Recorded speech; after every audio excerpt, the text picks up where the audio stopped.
सुवर्णपुर जिला तरभा थाना अंतर्गत पुआ ग्रामरू एक नवजात शिशुपुत्र को उद्धार कर जन्म हेबार मात्र 3 दिन में बाप माँ शिशुपुत्र को बिक्री करुवा बेले आज शिशुटी को उद्धार करिछि जिला शिशु मंगल समिति।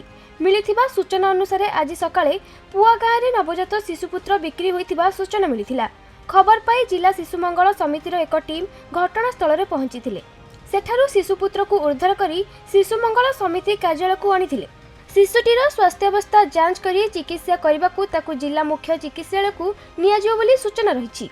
बलांगीर जिला लोहिसिया थाना अंतर्गत कंदाजुरी गाँव जैनिक दंपति शिशु बिक्री करथिबा बेले शिशुपुत्र को केते टंकारे बिक्री करथिले ताहा जणा पड़ी नाही। एने अधिक तदंत करा जाउछि।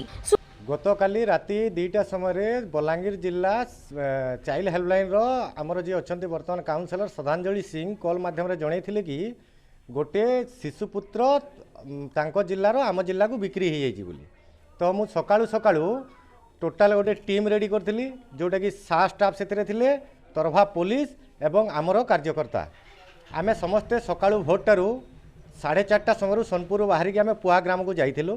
पुआ ग्राम रे गला परे आमे देखिया को पाइलु जे से धर्मेंद्र तांडी एवं तांकर स्त्री सुकांती तांडी जो जार घर की कंदाजुरी लुइसिंगा थाना अंतर्गत बलांगीर जिला से माने कौन करछंती 18/11 रे छुआ जन्म होइतिला मेडिकल रे बलांगीर मेडिकल रे जन्म होला परे डिस्चार्ज होइछंती गतकाली 27/11/2025 डिस्चार्ज होला परे माने गोटे छुआ को बेलपड़ा अंतर्गत रे दे दैछंती आ गोटे आम सुवर्णपुर जिला पुआ अंतर्गत तरभा थाना अंडर रे दैछंती। जहाँ फल आम सकाळु सकाळु भोरु जाई छुआ को समस्ते आम छुआ को रेस्क्यू करके वर्तमान सीडब्ल्यूसी रे हैंडओवर करिछु। हैंडओवर कला परे सीडब्ल्यूसी हमको ऑर्डर करछंती कि छुआ स्टेट एडॉप्शन एजेंसी सोनपुर रे रहिबो।